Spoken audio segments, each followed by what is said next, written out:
Hi friends, ಇವತ್ತು France ಮತ್ತು ಬದನೆಕಾಯಿ ಮಿಕ್ಸ್ ಮಾಡಿ ಒಂದು ಸೂಪರ್ ಆದ ಕರಿ ಮಾಡ್ತಾ ಇದ್ದೀನಿ. ಹೇಗೆ ಮಾಡೋದು ಅಂತ ನೋಡೋಣ. ಸಾರು ಮಾಡಲಿಕ್ಕೆ ಒಂದು 200 ಗ್ರಾಮಷ್ಟು ಪ್ರಾನ್ಸ್, 200 ಗ್ರಾಮಷ್ಟು ಬದನೆಕಾಯಿ ತೊಗೊಂಡಿದ್ದೀನಿ. ಗ್ಯಾಸ್ ಆನ್ ಮಾಡಿಕೊಂಡು 3-4 ಟೇಬಲ್ ಸ್ಪೂನ್ ಅಷ್ಟು ಎಣ್ಣೆ ಹಾಕ್ಕೊಳ್ತಾ ಇದ್ದೀನಿ. ಎಣ್ಣೆ ಬಿಸಿ ಆದಮೇಲೆ 1/4 ಟೀ ಸ್ಪೂನ್ ಅಷ್ಟು ಜೀರಿಗೆ ಹಾಕ್ಕೊಳ್ತಾ ಇದ್ದೀನಿ. 2 ಚಾಪ್ಡ್ ಆನಿಯನ್, 2 ಹಸಿಮೆಣಸಿನ್ಕಾಯಿ, ಸ್ವಲ್ಪ ಕರ್ಬೇವಿನ ಸೊಪ್ಪು ಹಾಕ್ಕೊಳ್ತಾ ಇದ್ದೀನಿ. ಮಿಕ್ಸ್ ಮಾಡ್ಕೊಳ್ಳೋಣ.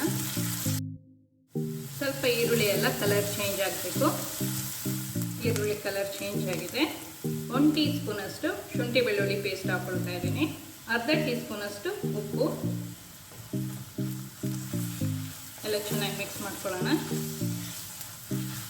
1-2 ನಿಮಿಷ ಇದೇ ಥರ ಬೇಯಬೇಕು.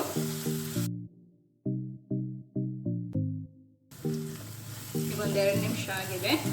2 ಟೊಮೆಟೊ ಹಾಕ್ಕೊಳ್ತಾ ಇದ್ದೀನಿ. ಟೊಮೆಟೊ ಎಲ್ಲ ಸ್ವಲ್ಪ ಬೇಯಬೇಕು.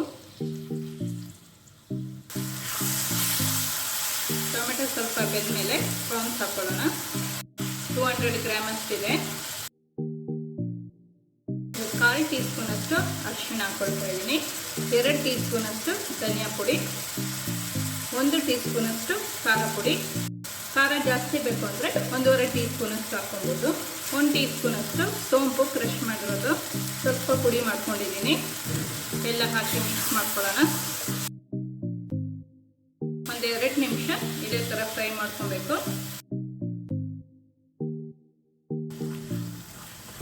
1-2 ನಿಮಿಷ ಆಗಿದೆ.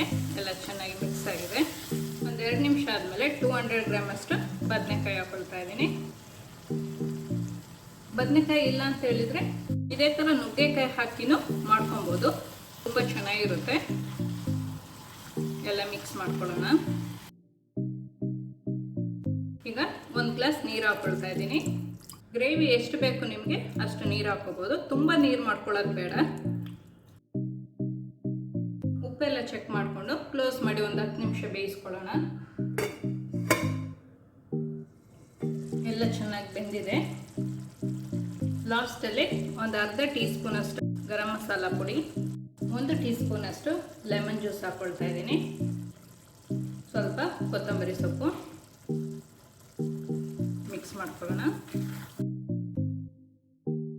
1-2 ನಿಮಿಷ ಬೇಯಿಸ್ಕೊಳ್ಳೋಣ. ಪ್ರಾನ್ಸ್ ಬ್ರಿಂಜಾಲ್ ಕರಿ ರೆಡಿ ಇದೆ. ತುಂಬ ಟೇಸ್ಟಿಯಾಗಿರುತ್ತೆ. ನೀವು ಸಾಮಾನ್ಯದಲ್ಲಿ ಒಂದ್ಸತಿ ಟ್ರೈ ಮಾಡಿ ನೋಡಿ. ಬೇರೆ ಬೌಲಲ್ಲಿ ಸರ್ವ್ ಮಾಡ್ಕೊಳ್ಳೋಣ. ಪ್ರಾನ್ಸ್ ಮತ್ತು ಬದನೆಕಾಯಿ ಸಾರು ರೆಡಿ ಇದೆ. ತುಂಬ ರುಚಿಯಾಗಿರುತ್ತೆ. ಮನೇಲಿ ಒಂದ್ಸತಿ ಟ್ರೈ ಮಾಡಿ ನೋಡಿ. ಈ ವಿಡಿಯೋ ಇಷ್ಟ ಆದರೆ ಲೈಕ್ ಮಾಡಿ, ಶೇರ್ ಮಾಡಿ. ಈ ಚಾನಲ್ಗೆ ನೀವು ಇನ್ನೂ ಸಬ್ಸ್ಕ್ರೈಬ್ ಮಾಡಿಲ್ಲ ಅಂತ ಹೇಳಿದರೆ ಸಬ್ಸ್ಕ್ರೈಬ್ ಮಾಡಿ. ಸಬ್ಸ್ಕ್ರೈಬ್ ಪಕ್ಕದಲ್ಲಿರುವ ಬೆಲ್ ಬಟನ್ ಕ್ಲಿಕ್ ಮಾಡಿದರೆ ನನ್ನ ಹೊಸ ವಿಡಿಯೋ ನೋಟಿಫಿಕೇಷನ್ ನಿಮಗೆ ಬರುತ್ತೆ.